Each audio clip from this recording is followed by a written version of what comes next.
όχι δεν χωριζόμαστε για πάντοτε παιδιά, μα θα ξαναβλεπόμαστε αδέρφια μου συχνά.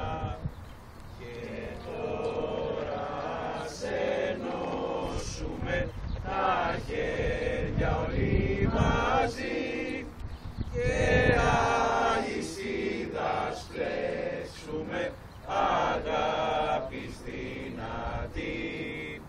Όχι δεν χωριζόμαστε για πάντοτε παιδιά, μα θα ξαναβλεπόμαστε αδέρφια μου συχνά. Παλιό και ωραίο παρελθόν που ζήσαμε μαζί, ας μείνει για παράδειγμα στη νέα μας ζωή.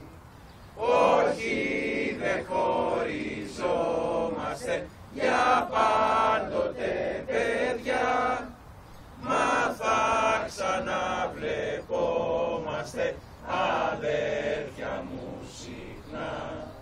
Και ο Θεός Πατριάκοπα μας βλέπει από ψηλά, θα μας ενώσει κάποτε όλους μαζί ξανά.